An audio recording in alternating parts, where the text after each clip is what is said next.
Gentile deputato Sara Cunial, qualche giorno fa ho contattato un agente immobiliare a Milano. Desidero istituire un premio pari al valore della casa di mia proprietà, oltre 200.000 euro di sicuro.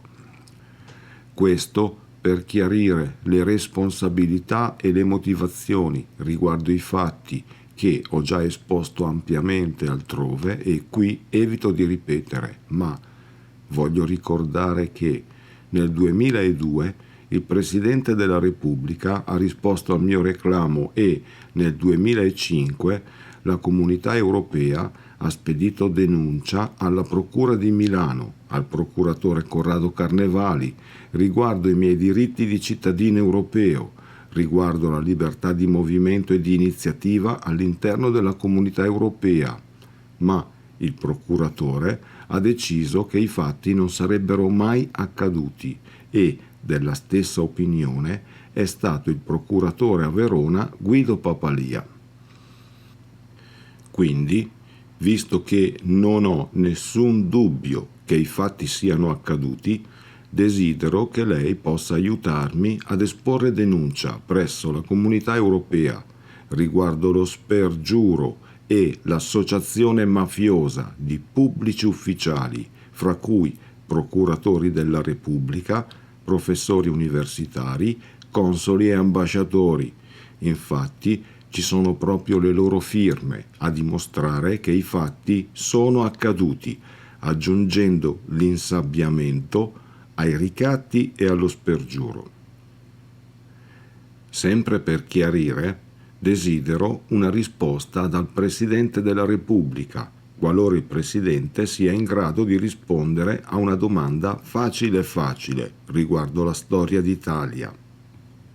Qualora il Presidente non avesse tempo per queste cose, desidero chiedere alla Repubblica di partecipare al premio con la selezione dei suoi professori migliori d'Italia, così vediamo se sono bravi come dicono. La domanda da 200.000 euro è questa. Il 3 gennaio 1925 Mussolini ha detto che i valori democratici devono essere cercati nella tradizione cattolica. Dopodiché ha sciolto il Parlamento, i partiti politici, ha sospeso la libertà di stampa, ha imposto la religione di Stato e perseguitato le opposizioni come apostati della fede e nemici dello Stato. Dopo quasi 100 anni da quel giorno, vorrei che il Presidente della Repubblica potesse dire un valore democratico che sia stato un valore cattolico nel corso della storia.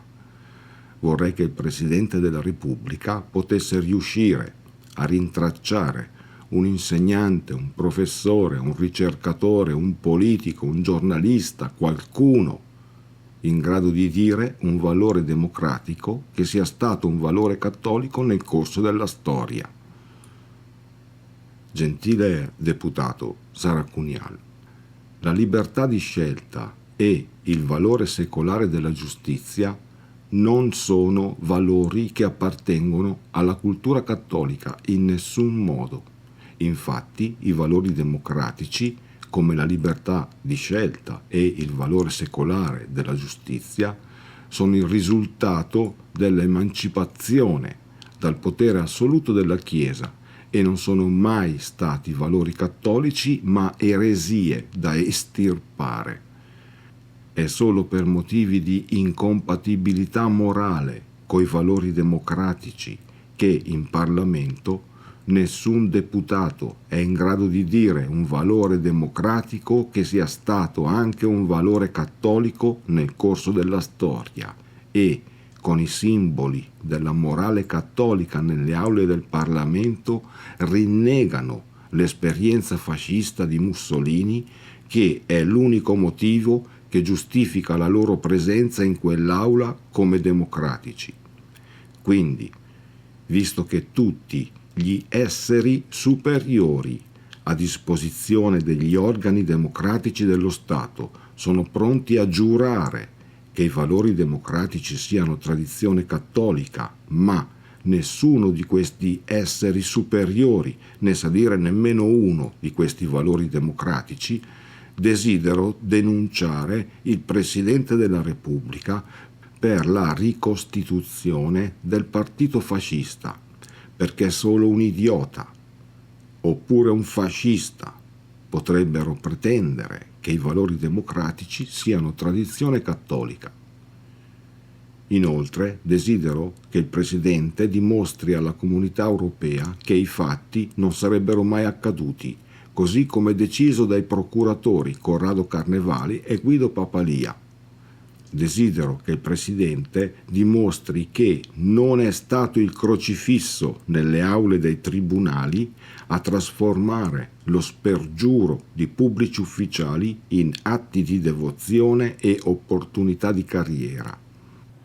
Inoltre, potrebbe essere molto utile se lei volesse chiedere all'ambasciatore inglese di giustificare la lettera del governo di Tony Blair, che è successiva alla denuncia della Comunità Europea presentata a Milano e conferma i fatti solo per poi farmi arrestare con false accuse, sapendo che non avrei avuto il diritto di assumere un avvocato e che di sicuro l'ambasciatore italiano non sarebbe andato a reclamare per gli abusi.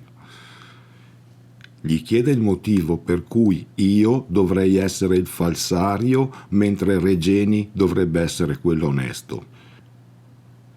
Desidero una risposta dal Parlamento italiano e anche da quello inglese e una confessione dei ricatti e coercizione al fine di insabbiare i fatti, insultare le vittime di mafia e difendere i mafiosi con le raccomandazioni del vescovo per diplomi e lauree che non hanno mai conseguito. Quindi denuncio Tony Blair per l'insabbiamento e Flanagan per la tortura, la prigionia e le raccomandazioni che in fede ha voluto produrre al fine di farmi fare la figura dell'idiota, anche se io non sono il falsario, ma una vittima di mafia, ricatti ed estorsioni. Chieda all'ambasciatore inglese di giustificare quello che hanno fatto dopo che la Comunità Europea ha spedito denuncia a Milano. Chieda di cittadini italiani senza documenti personali, trattati come immigrati clandestini e privati di qualsiasi diritto, incluso il diritto di non essere degli impostori al fine di favorire le relazioni diplomatiche. Gli dica che questo è entrapment, tortura e che io non sono il falsario ma la vittima. Gli dica che solo un idiota oppure un mafioso avrebbero il coraggio di fare quello che hanno fatto.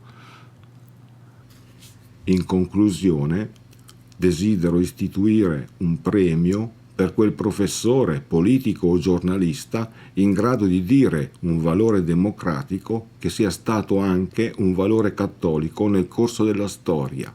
Ma desidero ancora di più mettere una taglia sul Presidente della Repubblica, in quanto mafioso, fascista e impostore delle istituzioni democratiche che pretende di rappresentare. Lui e i suoi colleghi paraculi, consoli e ambasciatori, professori universitari e procuratori della Repubblica. Gentile deputato Sara Cunial, lei cosa dice? Cordiali saluti, Luca Benatti.